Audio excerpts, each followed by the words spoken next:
সকল রাজনৈতিক দলকে যে একা আওয়ামী লীগ ক্ষমতায় ছিল না, অন্য দলগুলো ক্ষমতায় ছিল, কেন কেউ আমরা ক্ষমতা ছাড়ার অভ্যাস হয় না, কেন আমরা বারবার ক্ষমতায় গিয়ে স্থায়ীভাবে থাকতে চাই। আর এই ইউনূস সাহেবকে তো আমরাই বসিয়েছি, সব রাজনৈতিক দল। 5ই আগস্টে শেখ হাসিনা পালিয়ে গেল, ওই রাতটা নেয় শখ থাকতে পারে যে কেউ ভাবেনি যে হাসিনা এত তাড়াতাড়ি পালাবে। তারপরে তো 6, 7, 2 দিন, 8 তারিখ রাত 8টা পর্যন্ত আমাদের রাজনৈতিক দলগুলো কেন সরকারকে আরো বড় করলো না? ইউনূসের কাছে রোডম্যাপ চাচ্ছি, রাজনৈতিক দলগুলো রোডম্যাপ দিক, যে ন্যূনতম বিচার বিভাগে, দুর্নীতি দমন কমিশনে, নির্বাচন কমিশনে, প্রশাসনে এই কয়টা সংস্কার সম্ভব, এই সম্ভব করে 30শে সেপ্টেম্বরের মধ্যে এটা শেষ করে দিয়ে বাকিটা নির্বাচিত সরকার করবে, না করলে আবার জনগণ আন্দোলন করবে। জনগণ তো আন্দোলনই আছে। আওয়ামী লীগের বিচার এবং সংস্কারের ন্যূনতম সংস্কার করে জাতীয় নির্বাচনের দিকে ধাবিত হওয়া। কারণ বাংলাদেশের মানুষ কতবার রক্ত দেবে, 52, 62, 66, 69, 71, 90, ইভেন 96 তো রক্ত দিতে হয়েছে। বলতে দেন, এখানে এত রাগারাগির কিছু নাই। প্রথম কথা আমাদের দর্শক বন্ধুদের বলবো, ভিন্ন মত শোনার অভ্যাস করেন।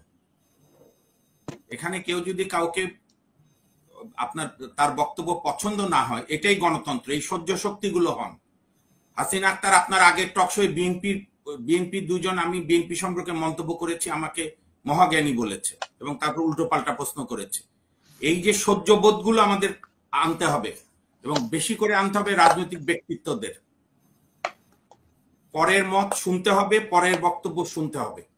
আমি আবার উদাহরণ দিয়ে বলতে পারি, মতামতগুলো আমরা সহ্য করতে পারছি না। এই যে বাংলাদেশের এবং আপনার দালালির মার্কেটও স্থির থাকছে না। আমাকে একদিন কেউ টাইটেল দিচ্ছে বিএনপির দালাল, কেউ বলছে জামাতের দালাল, কেউ বলছে আওয়ামী লীগের দালাল, কেউ বলছে বামপন্থীদের দালাল। না, সেটা খুব বেশি দূর যাইতে হবে না। আমাদের কমেন্ট বক্সে যদি খেয়াল করেন, আমরা কিছু করি নাই মামুন ভাই, উই ডোন্ট ডু এনিথিং। না, আমি বলি আমি বাংলাদেশের দালাল। শুনেন, আমি বাংলাদেশের দালাল। আমার দুর্ভাগ্য, আমি জন্মাইছি 71-এর মধ্য জুলাইতে, আমার মুক্তিযুদ্ধে যাওয়ার সৌভাগ্য হয়নি। আমার বাবা মুক্তিযোদ্ধা এবং আমি মুক্তিযুদ্ধ উত্তর বাংলাদেশে যখন থেকে বড় হয়েছি গণতন্ত্রের সংগ্রামে ছিলাম, যুদ্ধাপরাধীদের বিচারের দাবিতে ছিলাম। আমি মনে করি না যে গণজাগরণ মঞ্চ হতে পারে আওয়ামী লীগের আশীর্বাদে, কিন্তু প্রথম কয়েকদিন আওয়ামী লীগও এখানে দ্বিমত করেছে। গণজাগরণ মঞ্চে লক্ষ লক্ষ লোক জমায়েত হয়েছে। চরমপন্থী কোনো কথা বলা আমি পছন্দ করি না, কারণ গণজাগরণে বহু লোক গিয়েছে, আমি বিএনপিরও বহু বন্ধুদের দেখেছি, এবং গণজাগরণে কোনো পাপ হয়নি। যেটা আইনে গণজাগরণ মঞ্চ হয়েছিল, কেন হয়েছিল? আইনের একটা ইনহেরেন্ট দুর্বলতা ছিল যে রাষ্ট্র কোনো রায়ের বিরুদ্ধে আপিল করতে পারবে না, সেই আইনের অ্যামেন্ডমেন্ট করার দাবি ছিল গণজাগরণ মঞ্চে। তারপরে তারা অনেকে আওয়ামী লীগের দালাল হয়েছে, সেটা তো বহু লোক হয়েছে। আর আমি কেন বলছি কোন রাজনৈতিক দল হাই মোরাল নিতে পারবে না, যেটা বেগম জিয়া পারতেন এরশাদের আমলে। উনি বলেছিলেন আমি এরশাদের অধীন কোনো নির্বাচনে যাব না, যাননি। কিন্তু এই বিএনপি 2018 সালে ডক্টর কামাল হোসেনের সঙ্গে শেখ হাসিনার অধীনেই নির্বাচনে গিয়েছে এবং 2022 সাল পর্যন্ত পার্লামেন্টের ছিল। কাজেই আমি 84 সাল থেকে আমার কানে এই কথাটাই বারবার ঘুরে ফিরে আসে, একটি অবাধ, সুষ্ঠু, দলনিরপেক্ষ, অংশগ্রহণকারী নির্বাচন চাই। আমাদের জাতির দুর্ভাগ্য, 4টা নির্বাচন বাংলাদেশের স্টাইলে নিরপেক্ষ হয়েছে। 91, 96 জুনে, 2001-এ, 2008-এ। তাও যে দল হেরেছে সেই দল একবার বলেছে সূক্ষ্ম কারচুপি, একবার বলেছে স্থূল কারচুপি, একবার বলেছে প্রিমেডিটেটেড। আমার প্রশ্ন একজন নাগরিক হিসাবে বাংলাদেশের বর্তমান সকল রাজনৈতিক দলকে, যে একা আওয়ামী লীগ ক্ষমতায় ছিল না, অন্য দলগুলো ক্ষমতায় ছিল, কেন কেউ আমরা ক্ষমতা ছাড়ার অভ্যাস হয় না, কেন আমরা বারবার ক্ষমতায় গিয়ে স্থায়ীভাবে থাকতে চাই। আর এই ইউনূস সাহেবকে তো আমরাই বসিয়েছি, সব রাজনৈতিক দল। 5ই আগস্টে শেখ হাসিনা পালিয়ে গেল, ওই রাতটা নেয় শখ থাকতে পারে যে কেউ ভাবেনি যে হাসিনা এত তাড়াতাড়ি পালাবে। তারপরে তো 6, 7, 2 দিন, 8 তারিখ রাত 8টা পর্যন্ত আমাদের রাজনৈতিক দলগুলো কেন সরকারকে আরো বড় করলো না? তারপরে আমি যে প্রশ্ন করছি, বিএনপি, জামাত, এনসিপি তো সেদিন হলো, তারা তো এই সরকারের বহু পদায়নে পদায়িত আছে। আজকে যদি এই মনে হয় মোশাররফ আহমেদ ঠাকুর ভাই যেটা বলছেন সেটাই যদি স্ট্যান্ড হয়, তাহলে তো এই সরকারের কোনো প্রতিষ্ঠানের পদ পদবিতে বিএনপির কোনো নেতাকর্মী থাকার সুযোগ নেই। যেটা আছে আমি বিচারাঙ্গনে জানি, অন্যান্য প্রতিষ্ঠানে জানি। ঢাকা বিশ্ববিদ্যালয়ের প্রভিসি বিএনপির টিচার বেগম জিয়ার প্রেস কনফারেন্সে উপস্থিত থাকে দলীয় নেতা হিসেবে। তাহলে সবার পদত্যাগ করে আন্দোলন করেন। আমার বক্তব্য, আপনি নির্বাচনে যেতে আলহামদুলিল্লাহ। আমি বলি আজ থেকে 4 বছর, কথার কথা শোনেন, আজ থেকে 3-4 বছর পর নির্বাচন হলো বিএনপি জিতবে। কারণ বাংলাদেশের মানুষ একটা মতামত নিয়েছে যে তাহলে সরকারের সমস্যা কি যে আমি 3 বছর পরে নির্বাচন দিব, যদি 1-3 বছর পরেই দেয়? আরে সমস্যা নিয়ে তো আমি নির্বাচন নিয়ে কোনো অরিগ না। নির্বাচন হলেও কোনো জনগণের ভাগ্য বদল হবে না, নির্বাচন না হলেও হবে না। নির্বাচন হলেও আমার প্রশ্ন হচ্ছে দুইটি বিষয় জরুরি, শোনেন, দুইটি বিষয় জরুরি। সেটা হচ্ছে আওয়ামী লীগের বিচার, আরেকটা হচ্ছে অবাধ সুষ্ঠু নিরপেক্ষ নির্বাচনের ব্যবস্থা করা। এই পুলিশ দিয়ে এখন পর্যন্ত নিরপেক্ষ নির্বাচন হবে না। গতকাল পরশুদিন সাবেক অ্যাটর্নি জেনারেল বিএনপি করলো, অত্যন্ত শ্রদ্ধাভাজন আমাদের আইনজীবী, অত্যন্ত সাহসী আইনজীবী ছিলেন। এই যে মোহাম্মদ আলী স্মরণ সভায় ফখরুল ইসলাম আলমগীর সাহেব বলেছেন, আমি ফখরুল ইসলাম আলমগীর সাহেবকে ব্যক্তিগতভাবে খুবই শ্রদ্ধা করি। আমি জানতে চাই, উনি বলেছেন এখনো কত 90% ফ্যাসিস্ট আমলারা রয়ে গেছে প্রশাসনে। এই আমলাদের অধীনে, এই প্রশাসনের অধীনে কিভাবে নিরপেক্ষ নির্বাচন হবে? আমি তো আপনার টক শোতে বহুদিন বলেছি 9 মাসে কেন আমরা তাদেরকে বিদায় করতে পারলাম না? শোনেন না, আপনি বলতে দেন না। আপনি তো বাংলাদেশে, আপনি তো বলছেন যে আমি তো আমি শেষ করি যে 9 মাসে কেন তাদেরকে বিদায় করা হলো না। শোনেন, আমি এখনো দাবি জানাই, বিএনপি সহ সকল গণতন্ত্রে বিশ্বাসী রাজনৈতিক দলগুলো একটা জাতীয় কনভেনশন করে বলুক যে সেপ্টেম্বরের 30-এর মধ্যে এই ন্যূনতম সংস্কার শেষ হবে, অক্টোবর থেকে নির্বাচনের শিডিউল দেন, জানুয়ারি বা ফেব্রুয়ারিতে নির্বাচন হবে। সেই দাবি যদি ইউনূস না মানে, ডক্টর ইউনূসের সরকার, আমরা জনগণও তখন ব্যাপকভাবে আন্দোলনে নামবে। আমরা তো সেই পাল্টা প্রস্তাবও দেখছি না। ইউনূসের কাছে রোডম্যাপ চাচ্ছি, রাজনৈতিক দলগুলো রোডম্যাপ দিক, যে ন্যূনতম বিচার বিভাগে, দুর্নীতি দমন কমিশনে, নির্বাচন কমিশনে, প্রশাসনে এই কয়টা সংস্কার সম্ভব, এই সম্ভব করে 30শে সেপ্টেম্বরের মধ্যে এটা শেষ করে দিয়ে বাকিটা নির্বাচিত সরকার করবে। না করলে আবার জনগণ আন্দোলন করবে। জনগণ তো আন্দোলনই আছে, কোনো অধিকার তো জনগণ এমনি পায়নি, সবকিছুই আন্দোলনে পেয়েছে। আর যারা আওয়ামী লীগের অনেক সমর্থকরা বলে আমি আওয়ামী লীগের কোনো কথা বলি না, আবার এটাও সত্যি, হাসিনা আক্তার, আপনি চোখ বন্ধ রেখেন উপস্থাপক হিসাবে, বাংলাদেশে একবারই শান্তিপূর্ণ ক্ষমতা হস্তান্তর হয়েছে।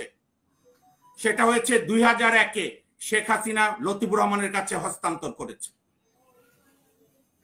তো সুতরাং সবারই কম বেশি আছে, কিন্তু এই গণহত্যাকারী আওয়ামী লীগের এতদিন বিচার না হওয়াটা এই সরকারের চরম ব্যর্থতা। বিশেষ করে বিচার নাই ট্রাইব্যুনাল করবে, কিন্তু তদন্ত সংস্থা তদন্ত কেন এগুচ্ছে না? এবং আমার এটাই ভয়, এই রাজনৈতিক বাতাবরণে নির্বাচন না নির্বাচন, এ ভালো ও খারাপ এই করতে গিয়ে আওয়ামী লীগ আবার পুনর্বাসিত হবে। আর কোন শক্তি নিঃশেষ হয় না। মুসলিম লীগ অপ্রাসঙ্গিক হয়ে গেছে, কিন্তু মুসলিম লীগই কনভার্ট হয়েছে মডারেট বিএনপি সব বিভিন্ন দলে। কাজেই আওয়ামী লীগের যে 30-35% ভোট, এইটা কার দিকে যাবে এটাই হচ্ছে বড় প্রশ্ন। আওয়ামী লীগের তো 35% ভোট, 30% ভোটার তো আর গণহত্যায় জড়িত না। তাহলে আমাদের কি দরকার ছিল? আমি শেষ করছি 1 মিনিটে। উন্নত রাজনীতি 9 মাসে উপহার দেওয়া। আপনি কান পাতুন তো, আপনার টিম পাঠান, প্রত্যেক জেলা উপজেলা মানুষের কাছে খবর নেন তো একটা কোনো চাঁদাবাজি থেমেছে কিনা। কেন এই সরকার চাঁদাবাজদের গ্রেপ্তার করছে না? আমি তো এই সরকারের তীব্র নিন্দা করি।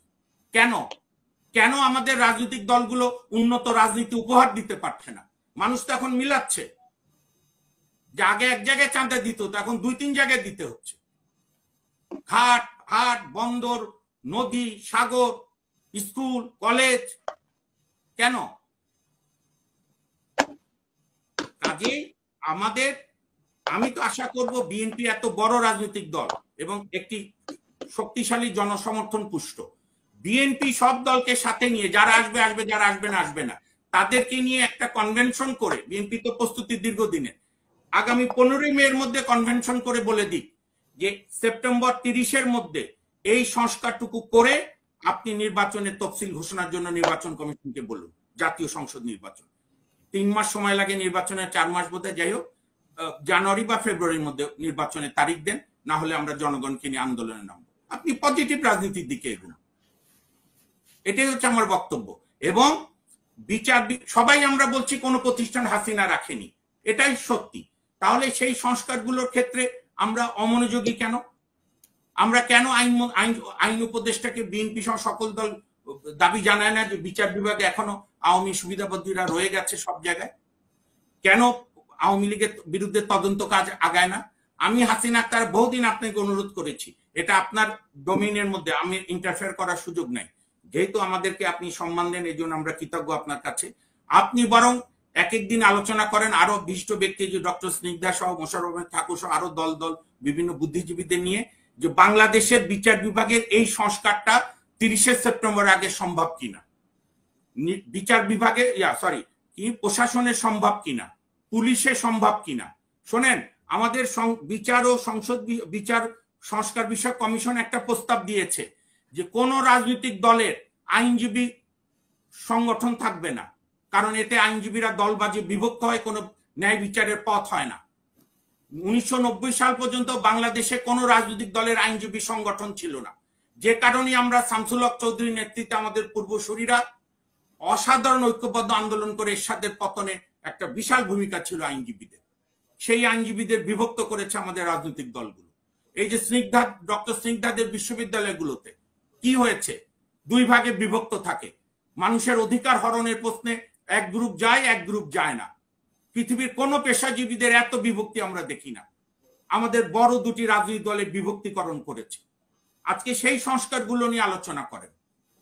প্লাস আওয়ামী লীগের এখনো দিন শেষ হয়ে যায়নি।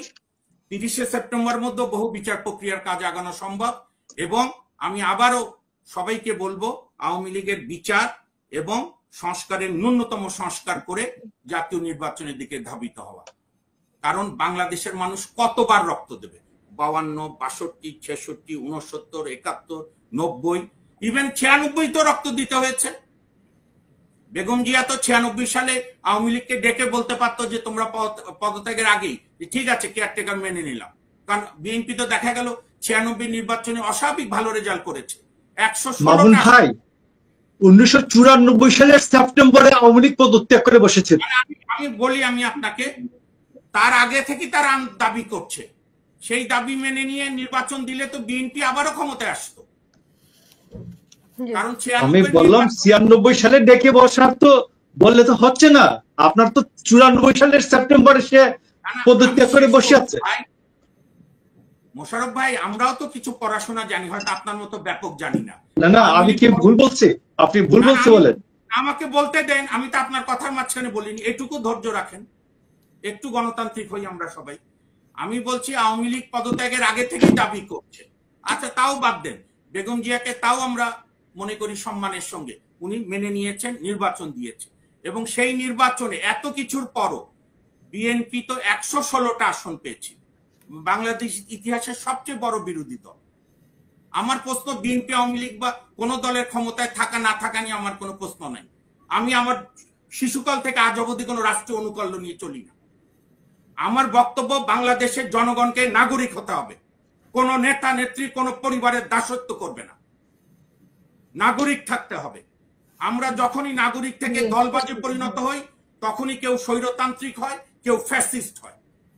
কেন 2004-এ প্রধান বিচারপতিদের বয়স বাড়িয়ে বিএনপি KM হাসানকে প্রধান উপদেষ্টা করতে হবে? কেন করে কি লাভ হলো? বিএনপির নিজেরা নির্যাতনের সম্মুখীন হলো।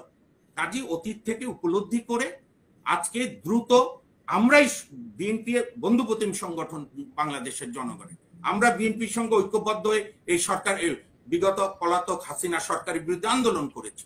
কোনো বিরোধের কিছু নেই, কিন্তু আমরা চাই ন্যূনতম সংস্কার হোক, আওয়ামী লীগের বিচারের একটা পর্যায়ে শেষ হোক এবং ডিসেম্বর জানুয়ারির মধ্যে নির্বাচন হোক। এবং এটাই বাংলাদেশের মানুষের ব্যাপক প্রত্যাশা। ধন্যবাদ।